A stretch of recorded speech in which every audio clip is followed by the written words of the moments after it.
Welcome to Astral Time Walker, a history sleep story channel designed to help you relax, unwind, and fall asleep while drifting gently through the past. In this video, you will be calmly guided through a second-person retelling of what life was like on a 17th century spice vessel. The narration will slowly fade into a soothing, auditory ambience aimed to gently put you to sleep. Turn your brightness low, your volume at a comfortable level, and your mind to rest. Enjoy. Chapter 1. The Harbour at Dawn. Your bare feet meet the damp, cool cobblestones of the wharf as the first grey light seeps into the sky. The air is thick with the smells of salt, tar and fish. Your eyes trace the impossibly tall masts of the VOC ship. The Zealandia, ropes and furled sails, a dark web against the dawn. You shoulder your small canvas pack, feeling the weight of its few possessions, and join the quiet line of figures boarding the gangplank. The wood groans underfoot. A gentle hand, calloused and impersonal, guides you toward the forecastle, your new home. The deck feels solid, alive with the creak of timber and the lap of water against the hull. You find a space against a bulkhead, the wood cool against your back, and watch the port slowly awaken. The grey bleeds into a soft pearlescent pink, gilding the edges of clouds and painting the still water in the harbour with streaks of liquid copper. Across the quay, a lantern is extinguished in a tavern window. The silhouettes of gabled houses sharpen against the brightening sky, their stepped roofs black cutouts. A lone cart rattles somewhere in the warren of streets behind the warehouses, the sound muffled and distant. Here, at the water's edge, the world holds its breath. The only persistent sounds are the gentle knocking of hulls against the pilings and the low, intermittent cries of gulls beginning their morning patrols. The line of new hands continues to shuffle forward, a procession of shadows, gaining definition with the growing light. Faces remain downcast, eyes fixed on the worn planks of the gangway or the dark water below.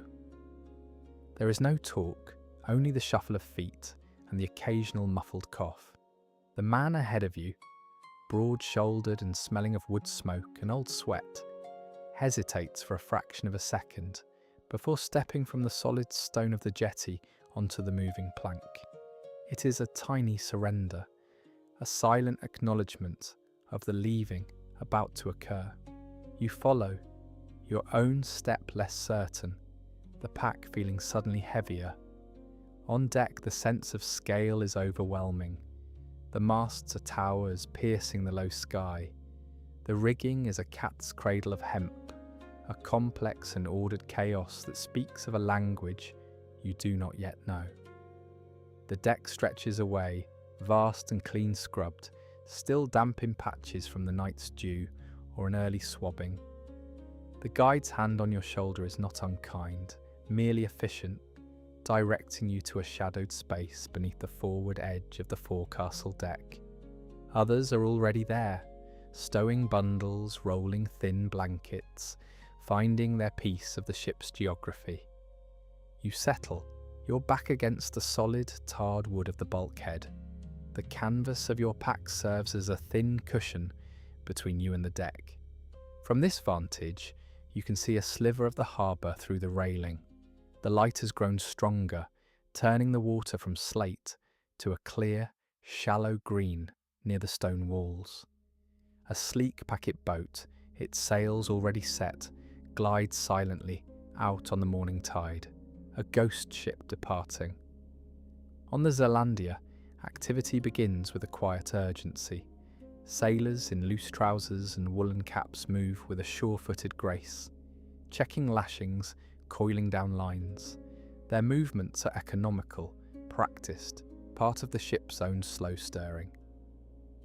A bell rings, clear and bright, its tones swallowed quickly by the vastness of the sky. The sound seems to finalise something. The land behind you is fully awake now.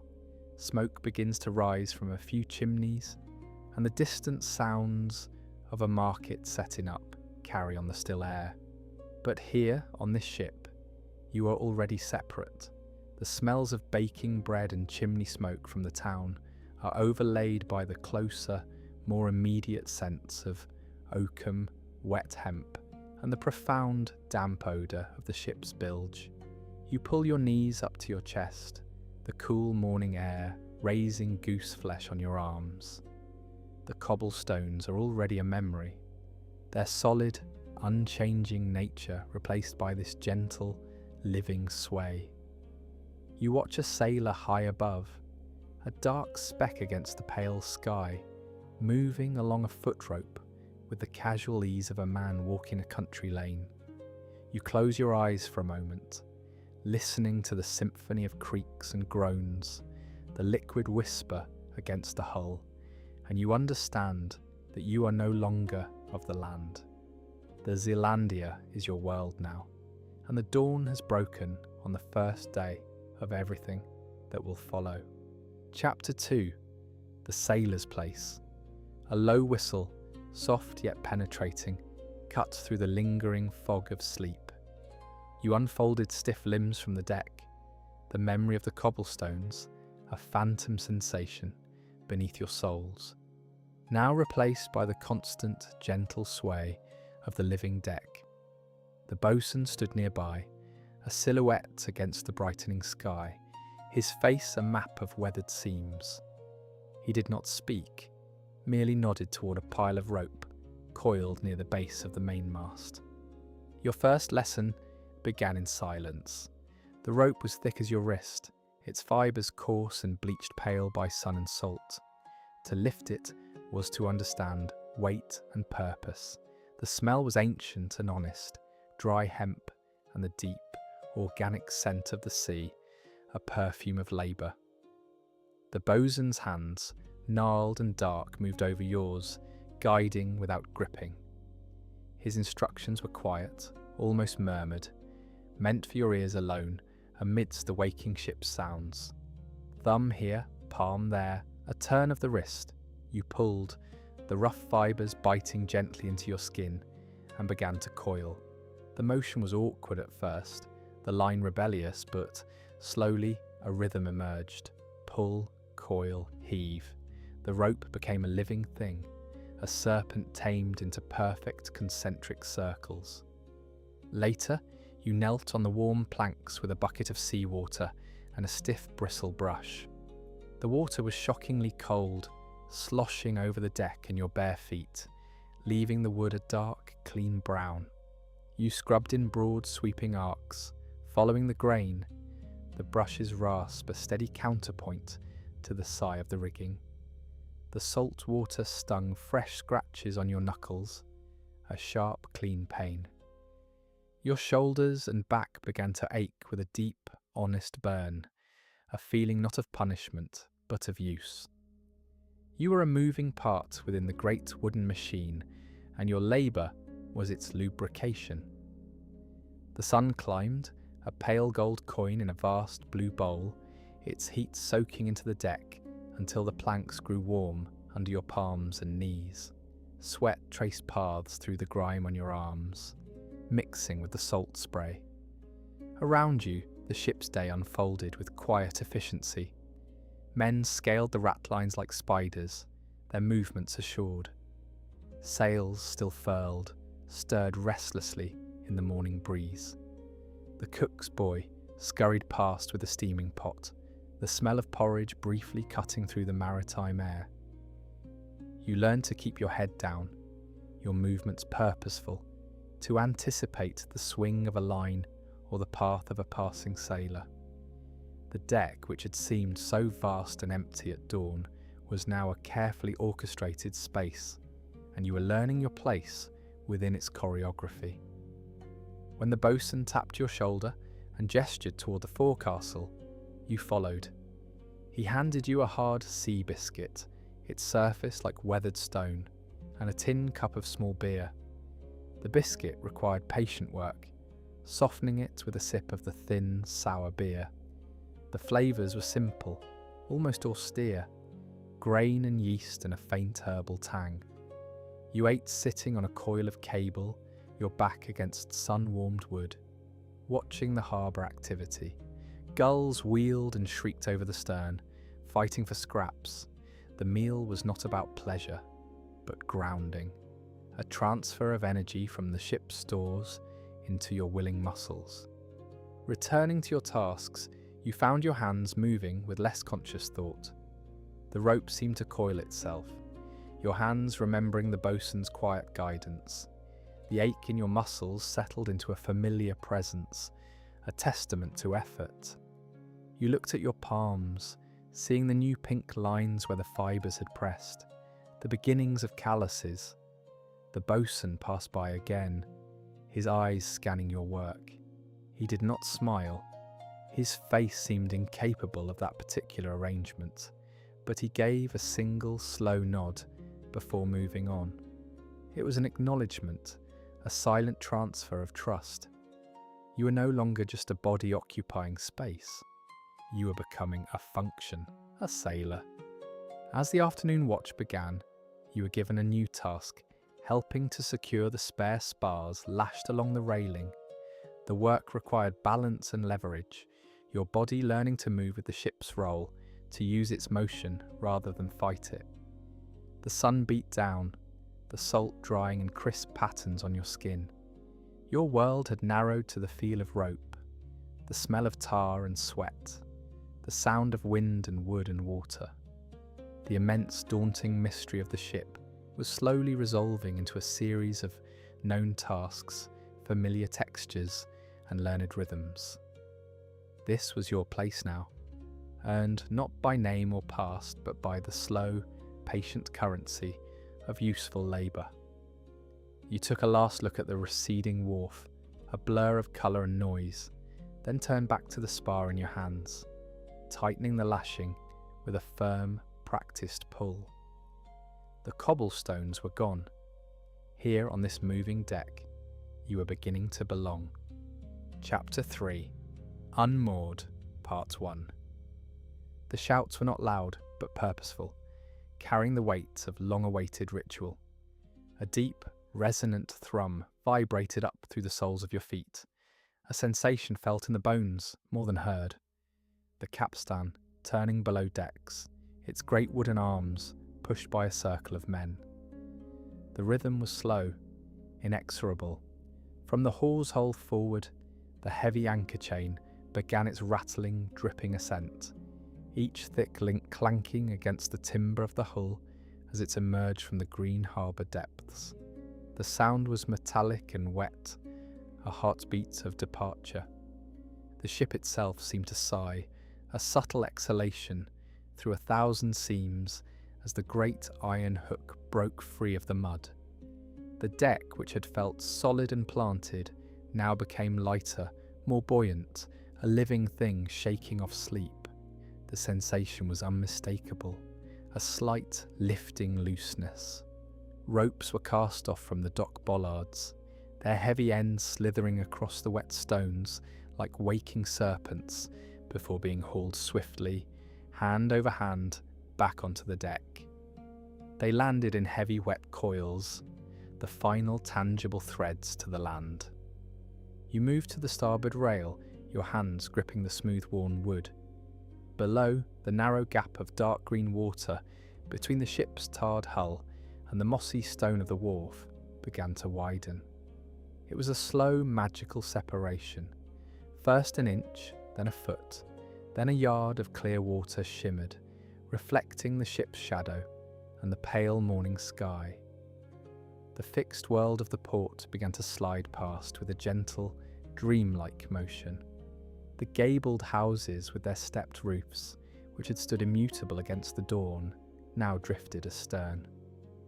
The stable grey spire of the church, your last true landmark, began to turn slowly, presenting its profile, then its rear, as if politely turning away. The sense of detachment was profound, a silent severing of ties that required no ceremony beyond this quiet, mechanical unravelling. The shouts of the dock workers faded, replaced by the closer, more intimate sounds of the ship. The creak of the yards as they were braced around, the soft slap of loose canvas, the lap of water against the hull, now taking on a new, forward-moving cadence. The smells changed too. The complex stink of the port, of fish and sewage and wet wool and baking bread, began to thin, stretched and diluted by the growing expanse of water. In its place rose the cleaner, simpler scents of wet hemp, salt, and the oakum-corked deck warming in the sun. A faint, cool breath of wind touched your face, stirring the hair at your temples. It caught in the complex web of the rigging overhead, and the ship answered with a soft, hopeful hum, a chorus of tiny vibrations singing through 1,000 taut lines. The sound was one of potential, of harnessed power waiting to be used. The sails still furled tightly to their yards, stirred restlessly, like great sleeping wings. Ahead lay the open channel, a broad pathway of shimmering water leading out between the protective arms of the harbour moles. The water there was a different colour, a deeper, more serious blue, flecked with white caps. Gulls wheeled and cried astern, following the ship for a time before peeling off, returning to the dependable bounty of the docks. Their abandonment felt like a final, feathery farewell. You watched as the last warehouse slid past, its brick facade giving way to a stretch of low green shore, then to a rocky point crowned with a stunted pine. The ship's motion changed again, a gentle rolling lift as it met the first unbroken swells of the channel. The land was no longer a surrounding embrace but a receding picture, a painted flat slowly being lowered behind the stage. Your stomach tightened, not with sickness but with a thrilling, vertiginous understanding. You were untethered. The deep, grounding certainty of the cobblestones was gone, replaced by this fluid, shifting plane of wood and water. The hand that had guided you aboard, the boatswain's quiet instructions, the coil of rope at your feet, they were all part of this new reality, a world defined not by walls and streets, but by wind and horizon. The anchor was secured, dripping on the forecastle head. The gap of water was now an impassable gulf. You were unmoored, and the vastness awaited. Chapter 3. Unmoored, Part 2. The ship heeled gently to leeward, a slow rolling lean that became the new constant, a permanent tilt of the world. The deck, once level, now sloped persistently beneath your feet, teaching your body a new kind of balance. Then came the sound, a series of deep flapping roars, like distant cannon fire, as the great courses and topsails were loosed from their yards. Vast fields of pale canvas tumbled down, snapping and thundering as they filled with the wind's invisible hand. The noise was immense, a chaos of collapsing air that shook the very masts. Then, as the sheets were hauled taut, the chaos resolved. The roaring ceased, replaced by a taut drumming sound, a sustained hum of immense pressure. The sails became curved wings, hard and full, and the ship surged forward with a deep, groaning sigh of timber. The wake began to boil astern, a white road on the blue. The world narrowed to the circle of the sea. The receding land had been a distraction, a fading memory. Now there was only the endless, perfect meeting of water and sky, a blue disk rimmed by the horizon's unwavering line. Astern, the last smudge of green-grey land, a faint bruise on the sky, softened, blurred, and finally sank beneath the curved edge of the world. It disappeared not with a drama, but with a quiet finality, like a door closing in a distant part of a house. The severance was complete. You were now the centre of a perfect, empty circle. Your stomach lurched once, a hollow dropping sensation as the ship climbed the back of the first true ocean swell and slid down its far side. But the queasiness passed as quickly as it came, replaced by a slow internal settling.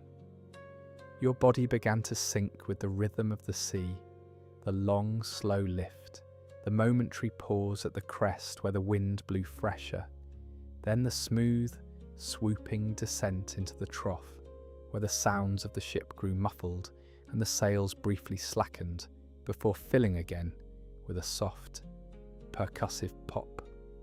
It was a cradle's motion, vast and inexorable. The air changed.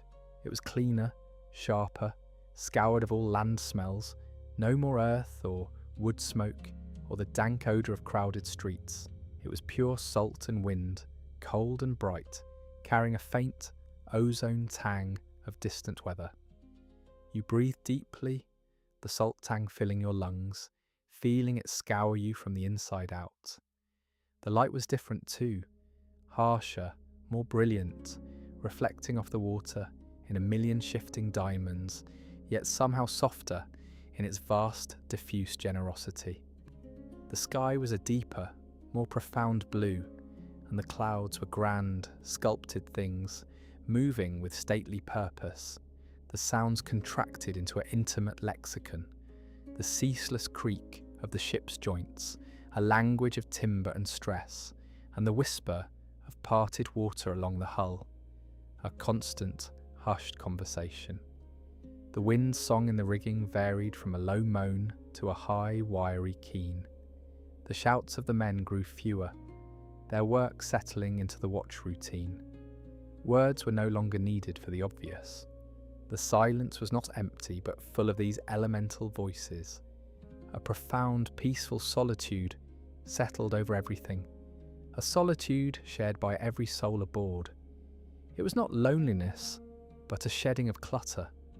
All the complexities of life ashore, the debts, the histories, the tangled paths, were reduced to irrelevance by the immense, simplifying presence of the sea. Your past was the wake, dissolving behind you. Your future was the bowsprit, pointing ever forward into the blue unknown. Your present was this, the feel of the damp rail under your palms, the taste of salt on your lips, the steady pull of the sails drawing you onward. You stood there as the watch changed, as the sun began its long sloping descent toward the western rim. The sea's colour deepened from azure to indigo, the white caps glowing with a cold fire. A lone albatross appeared, a vast effortless ghost gliding on fixed wings along the ship's wake, a companion in the emptiness. You watched it until your eyes grew heavy. The vastness was no longer daunting, but embracing. You were a speck on an infinite plane, yet you were also the entire world, carrying all you needed in this wooden shell. The last light gilded the sails, turning them to gold, and the ship pressed on into the gathering dusk, a tiny brave heartbeat in the quiet, immense body of the ocean, unmoored, and yet, for the first time, perfectly anchored in the journey itself. Chapter 4. The Ship's Rhythm. Days lost their names, merging into the ship's unwavering cycle.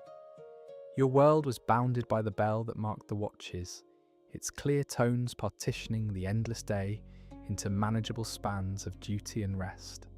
Time was no longer a linear path but a wheel, turning with the heave of the capstan and the scrape of the holy stone. You woke to the soft whistle, worked through the morning watch under a climbing sun, ate when the mess kid was past, and slept when your body demanded it, the divisions clean and unquestioned. You learned the feel of the helm during a calm afternoon trick, your hands resting lightly on the smooth, worn spokes of the great wheel. The tiller ropes led away into the gloom of the steerage, a hidden connection to the rudder far below. The subtle pressure spoke its own language. A slight tug to windward meant the ship was gripping the water well. A lazy, loose feeling hinted at a following sea. You learned to anticipate, to correct infinitesimally before the ship began to yaw, your whole body listening to the conversation between wind, current, and wood. The horizon was your compass, the wake your signature. For half an hour, you were the wheel of the ship, a quiet, thrilling responsibility. Other hours were spent in patient repair. You sat cross-legged on a hatch cover with a stiff, salt-crusted length of torn sailcloth across your lap, a thick needle and a leather palm your tools. The canvas was tough as hide. You pushed the needle through with the heel of your palm, pulled the wax twine taut, and repeated. The repetitive stitch became a meditation, your mind emptying into the rhythm of puncture and pull, the growing line of neat diagonal sutures, a small victory against the relentless wear of the sea. Your fingers grew sore, then tough, the motions becoming automatic, your thoughts drifting as freely as the clouds overhead. In the galley, a cave of heat and shadow amidships, the cook's ladle scraped the iron pot with a familiar, comforting rasp. The fare was monotonous, but sustaining. A steaming, thick pea and salt pork stew. The peas soft, the pork cubes chewy and rich with fat, all swimming in a savoury, salty broth. You ate from a wooden bowl, the heat seeping into your hands, the simple, robust flavours warming you from within. Hard biscuit, softened in the stew, completed the meal. It was fuel, plain and honest, and you consumed it with the focused gratitude of a body being replenished. The shared silence of the mess was companionable, a communion of tired men being fortified. At night, you swung in your hammock, a cocoon of coarse canvas slung between deck beams in the crowded forecastle. The air was close, thick with the smells of tar, sweat, and damp wool. Around you, the crew slept, their breathing a chorus of sighs and gentle snores, the occasional mutter from a dream. But above these human sounds rose the eternal symphony of the ship, the deep structural groan of timber flexing against timber, the sigh and creak of the rigging as the masts worked, the liquid whisper of the sea parting at the bow, a constant, soothing shush, the occasional snap of a taut line or the patter of reef points against canvas. The ship was never silent. It was a living entity, breathing and murmuring through the dark. You lay there, suspended in your narrow cloth cradle, feeling the ship's motion translated through the ropes. The slow, rolling lift, the brief hesitation, the gentle fall. Through the open hatchway, a square of indigo sky pricked with cold, brilliant stars wheeled slowly overhead.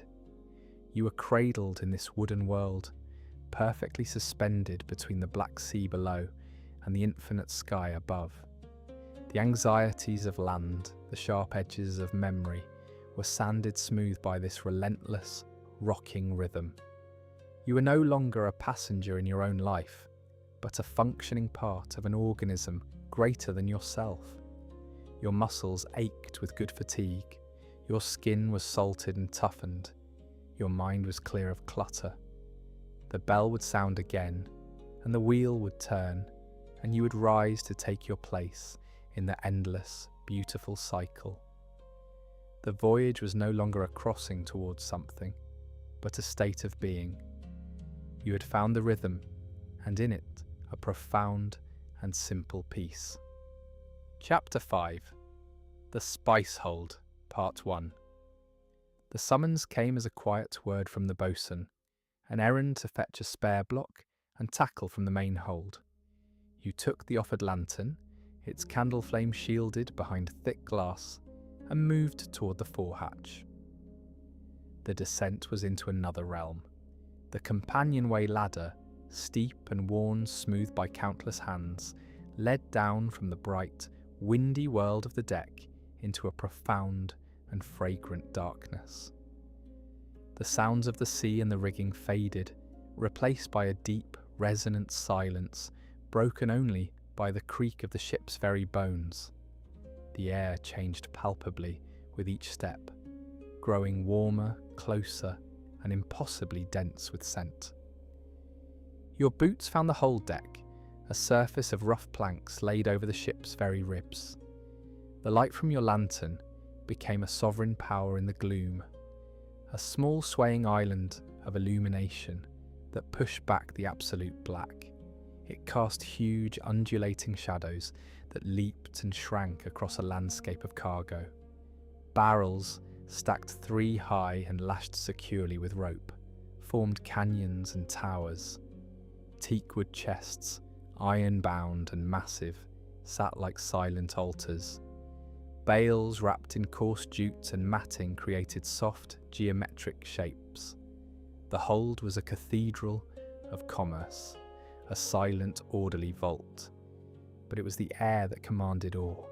It was warm, still, and so thick with fragrance, it felt like breathing a liquid spice. It was not a single smell, but a layered, living tapestry woven from a dozen distant islands. The dry, sweet perfume of cinnamon bark came first, a comforting, woody sweetness that spoke of sun-baked bark stripped from slender trees. Then cutting through it, the sharp, piercing note of cloves, a medicinal, almost painful pungency that cleared the sinuses and tingled on the tongue. Beneath these, the warm, golden aroma of nutmeg unfolded, round and rich and hinting at butter and earth, and woven through it all, the peppery hot bite of black pepper, a dusty, sneeze-inducing spark that gave the mixture vitality. The scents were so potent they felt tangible, a velvet cloth pressed against your face, a taste on the back of your throat. They coated the inside of your nostrils, a perfume that would linger for hours. You stood still for a long moment, breathing it in, the lantern held aloft. In this dark, motionless heart of the ship, you felt the very essence of the voyage, the purpose that had drawn the Zealandia across thousands of miles of ocean. Here was the wealth of the Moluccas, the scent of the Banda Isles, the ghost of tropical sunlight and volcanic soil, all captured in wood and burlap. The ship's rolling was muted here, a deep, slow sway felt more in the shifting shadows than in the body. The barrels groaned softly against their lashings, a granular shifting sound from within, as their precious contents settled. You moved forward, the lantern light dancing over stenciled markings. Kenil, Nagelin, Newt Muscat. The names were as exotic as the smells. Your errand forgotten for a moment, you reached out and let your fingertips brush the rough, splintery stave of a cask. The wood was slightly warm to the touch, as if the spices within retained a memory of the equatorial sun. This was the soul of the ship, hidden from the wind and weather, a secret, fragrant treasure sailing through the blue. Chapter 5. The Spice Hold, Part 2. Your fingers brushed the rough staves of a cask marked for cloves. The wood was slightly warm to the touch, as if the spices within were still alive with the heat of their origin, holding a captive summer in the ship's dark belly. You pressed your palm flat against it, feeling the subtle vibration of the ship's motion translated through the dense, fragrant cargo. The warmth was an illusion, perhaps, born of the still trapped air and your own wonder, but it felt real, a pulse. Your errand remembered, you moved deeper into the canyon of cargo, the lantern light bobbing ahead. You found the spare block hanging from a beam, its sheave clean and oiled. As you lifted it down, your eye caught a loose strap on a nearby bale, its jute fibre fraying where it had chafed against a barrel's edge. You set the lantern on a chest and knelt. The jute was rough under your thumbs, dry and prickly. You worked the strap tight, threading the end back through the buckle, pulling until the bale was secure again against the ship's roll. The task was small, unnecessary, but it felt like a sacrament, a minor tending to this silent, valuable heart. In the profound quiet, you heard the gentle shift and settle of the cargo. It was a soft, granular whisper, a million tiny seeds or brittle flower buds moving as one mass with each long swell the ship climbed. From a sack of peppercorns came a sound like distant rain. From a chest of cinnamon quills, a faint, woody rustle. The hold was not silent, but murmuring, a secret conversation of spices, dreaming of their faraway groves. This dark, fragrant space was the quiet purpose that drove the entire vessel forward, the reason for every swung capstan bar, every trimmed sail, every weary night watch. All the vast empty miles of blue were for this, to carry this concentrated essence of place from one edge of the world to the other. The scents began to seep into your very substance. They clung to your woolen shirt, woven themselves into the fibres. They coated your skin, a perfumed film that no seawater would fully scrub away. You breathed deeply, and the complex bouquet, now familiar, almost intimate, filled your lungs, spicing the air you drew. It was no longer just an aroma, it was an atmosphere, a medium in which you now swam. You stood for a long moment, the block in one hand, the lantern in the other, immersed in the tangible result of the voyage. The distant shouts from the deck above seemed to belong to another, simpler world. Finally you turned and made your way back toward the slender ladder, the circle of light retreating with you, leaving the great stores to their fragrant darkness. The climb was a rebirth into noise and light. You emerged from the hatch into a blast of clean, salty wind, and the brilliant, almost painful glare of the afternoon sun on water and canvas. The sounds rushed back, the drumming sails, the shouted orders, the ceaseless creak and groan. The sea air tasted thin and sharp by comparison, scoured and empty. You delivered the block to the boatswain, who took it with a grunt. But as you turned back to your duties, you caught a whiff of cinnamon and clove rising from your own sleeve. You brought the fabric to your nose, and there it was, the warm, secret heart of the ship carried with you into the wind. The memory of the hold's warmth lingered like a private knowledge, a sensory anchor. You were not just sailing on water, you were sailing on a sea of scent, carrying a stolen garden in the dark below. Every roll of the ship, every mile gained was measured not just in latitude, but in the quiet settling of precious dust in 1,000 barrels. You looked aloft at the straining sails, then down at the deck planks beneath your feet, and you understood the true depth of the journey. The horizon ahead was not empty. It was the doorway you had passed through, and the treasure was already aboard, sleeping in the warm, fragrant dark. Chapter 6. A glimpse of landfall. Weeks into the voyage, a soft cry came from the crow's nest. Not a shout of discovery, but a calm observation that rippled through the crew, like a stone dropped into still water. It was a single word, carried down on the breeze. Land. You followed the upward gazes of the men near you, then turned your own eyes to the western horizon. For days that line had been a flawless seam between two blues. Now, a faint blue smudge rested upon it, a bruise of shadow where only empty sky had met water before. It was so tentative, so insubstantial, that you blinked, thinking it a trick of the light or a cloud's distant ghost. But it remained, a delicate promise etched on the edge of the world. The ship's routine did not break, but it softened, infused with a new, quiet attention. As the sun arced across the sky, the smudge refused to vanish. Instead, it slowly solidified, gaining weight and definition. By the next dawn, it had become a thin, dark line, a pencil stroke on the watery canvas, and as the morning light strengthened, the line began to rise, lifting itself from the sea. It resolved into the green, jungle-clad slopes of a tropical isle, a mound of emerald velvet floating on the azure plain. The sight was profoundly strange after the unbroken circle of ocean. It was land, but not your land, an unknown world emerging from the deep. The scent on the wind changed.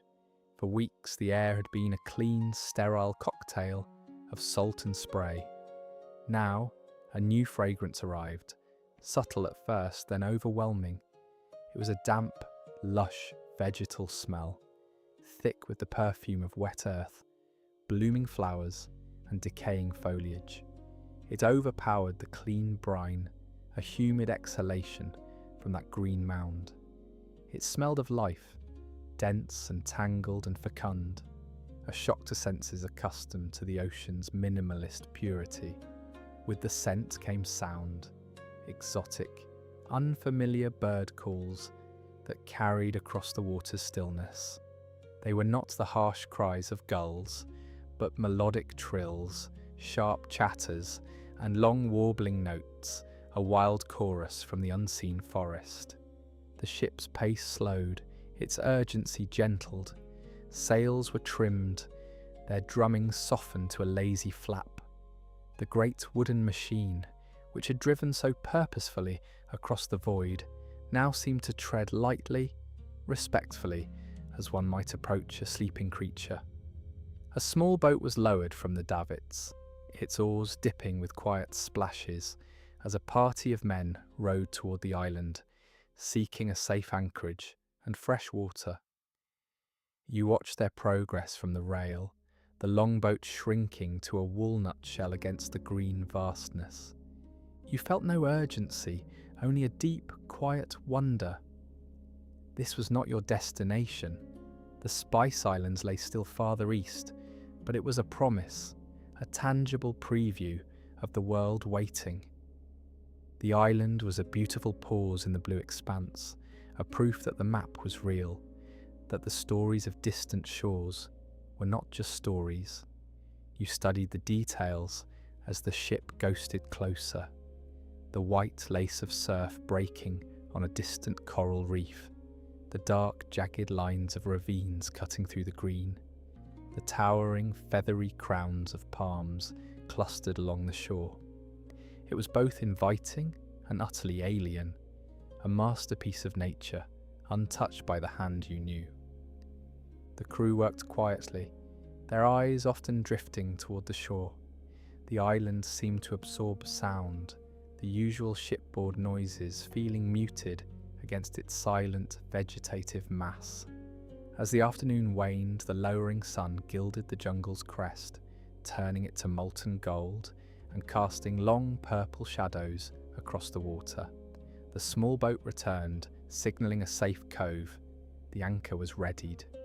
You stood, your hands on the sun-warmed wood, breathing the strange sweet air, watching the first star appear in the violet sky above the darkening island.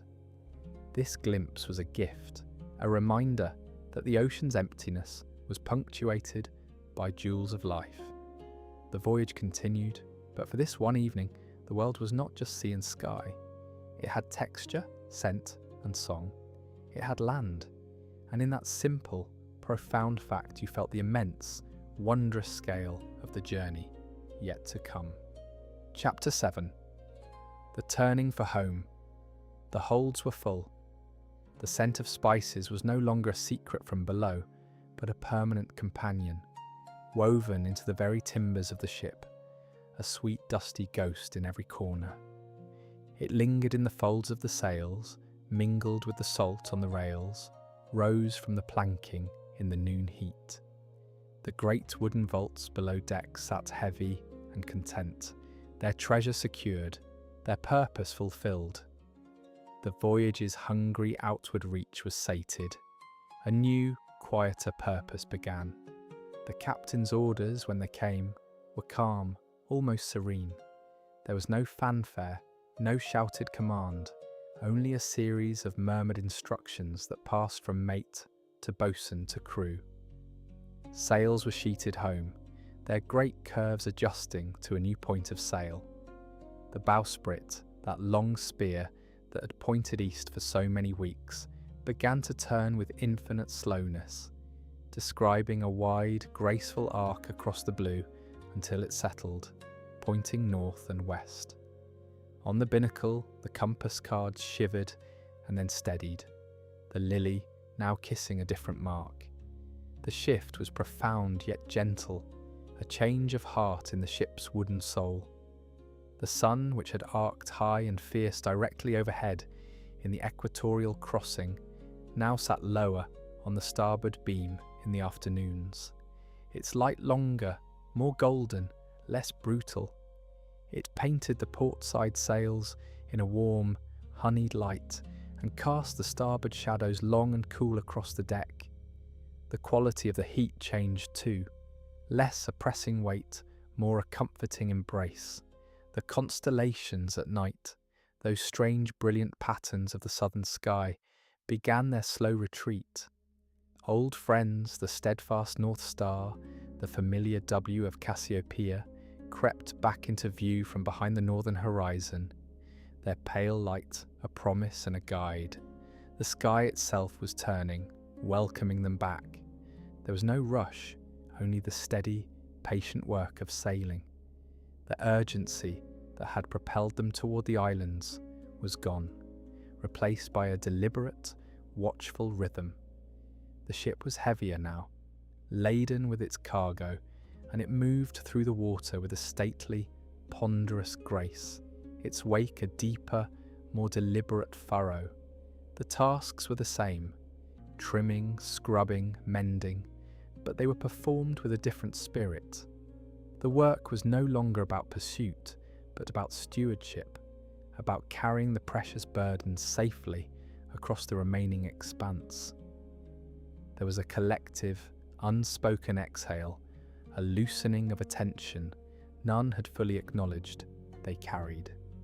The thought of home was a soft, distant warmth, like a candle seen far across a dark field on a winter's night. It did not burn with impatient fire, but glowed with a steady, attainable light. It was not a destination to be seized, but a harbour to be earned, mile by patient mile. You felt it in the crew's quieter conversations, in the way a man might look northward during a moment's rest, his face thoughtful, not yearning. The voyage had been a line drawn away. Now the line was curving back, completing the circle. You coiled a rope on the forecastle head, your hands performing the familiar ritual without thought. The fibres were dry and warm from the sun, the smell of hemp and tar a comforting constant. As you worked, you watched the sea, no longer an unknown to be conquered, but a known road to be travelled. The ocean was the same vast blue, the wind the same steady breath, but everything had changed. The outbound journey had been a question. The return was the answer. The ship, heavy with the spoils of the East, was now a living bridge between worlds, carrying the essence of those hot, fragrant islands back toward the cool, grey shores of home. You finished the coil, laying it in a perfect, symmetrical circle, a small, tidy testament to order in the midst of the endless, rolling blue. The bowsprit held its course, the sails drummed their steady song, and the Zealandia, her purpose fulfilled and transformed, began the long, patient turn for home. Chapter 8. The First Stone Jetty. Land had been a solid line for days, a dark, unwavering stroke beneath the pale sky. Now, specific shapes resolved from the blur, emerging with the slow certainty of a memory returning. A familiar church spire, needle-thin and grey, pierced the horizon. Then the red-tiled roofs of the warehouses appeared, their warm terracotta colour a shock after the endless blues and greens of the voyage. The sea's deep, profound blue, softened to a green-grey coastal hue, the water growing shallower, less infinite, taking on the tones of the land it caressed. The lively, rolling motion of the ship, which had become your body's second nature, stilled as the vessel glided into the sheltered roads. The wind fell away, the sails slackened, and the world grew quiet, holding its breath. The anchor dropped with a tremendous welcoming splash, and the thunderous rumble of chain paying out, a sound of finality and return. The great iron hook sought the familiar mud of home. The ship swung gently on the tide, coming to rest. Small boats dotted the water, fishing smacks with patched brown sails, a sleek customs pinnace rowed by men in blue jackets, a dinghy piled with nets. Their presence made the vastness of the ocean feel like a dream already fading. The sounds of the port drifted across the intervening water, strange and solid after the sea's endless whisper. The grind of cartwheels on cobblestones carried a rhythmic, earthly weight. Distant voices, chopped into fragments by the breeze, held the cadence of a known language. A dog barked, a sharp domestic sound that seemed almost absurd in its specificity. These noises were anchors themselves, tying the world back down to the practical, the fixed, the real. They were the antithesis of the wind's song and the water's sigh. You stood at the rail, no longer the stranger who had boarded with a pack and downcast eyes. Your hands, resting on the smooth, salt-cured wood, were roughened, the palms mapped with new calluses from rope and hauling. Your balance was no longer a conscious effort, but lived in the muscles of your legs, a permanent memory of the deck's roll. The scent of cinnamon and salt and sun-baked canvas was woven into the very fibres of your clothes, a perfume of distance that would slowly fade. You looked at the stone jetty reaching out into the water, its massive blocks green with seaweed, at the waterline, pale grey above. It was the same jetty, yet utterly transformed. It was no longer a place of departure, but of arrival. The gangplank was lowered with a final heavy thud, bridging the last few feet of water between the ship's world and the land's. The crew began to move with a new, purposeful energy, the weariness of the long passage replaced by the quickening pulse of homecoming. You watched them for a moment, these men who had been your only society, now fragmenting back into individuals with lives waiting ashore. You took a final deep breath of the ship's air, a complex bouquet of tar, hemp, spice, and the cold, clean smell of the sea that had surrounded you for months. It was the breath of the journey itself. Then you stepped. Your foot left the familiar, gently shifting deck and landed on the stable, unmoving stone of the jetty. The solidity was a shock, a jolt to the senses. The ground did not yield, did not lift or fall. It was absolute, implacable. You took another step and another, each footfall a confirmation of this new, old reality. The journey ended where it began, on these same damp stones. But you were not the same. The quiet, watchful boy who had boarded was gone, replaced by someone who had spoken with the horizon, who had held the helm, who carried the scent of the Spice Islands in his skin. You walked up the wharf, leaving the Zealandia at your back. The solid ground felt both intimately familiar and curiously, unnervingly still. Your body, tuned to the ocean's rhythm, seemed to wait for the next swell, the next lift. It did not come, only the steady, unmoving press of cobblestones underfoot. Yet as you moved into the clamour of the port, the shouts of stevedores, the clatter of hooves, the rich, muddy smell of the tidal river, you realised the sea's motion had not left you. It was internal now, a quiet rhythm in your blood, a patient rocking in your bones. You carried the voyage within you, a silent blue heart beating in time with the remembered whisper of water along a wooden hull. You walked on, into the noise and life of the land, a sailor returned, forever marked by the circle of the sea. We have reached the end of this video's narrative section. What follows is a gentle transition into soothing auditory ambience, aimed at putting you to sleep for good. I hope you have already drifted off into a deep slumber by this point, but if you have not, do not worry. Put your mind at ease, relax your body, and take a few deep breaths. There is nothing left to do. You have reached the end of your day. Have a good night, and may you sleep well.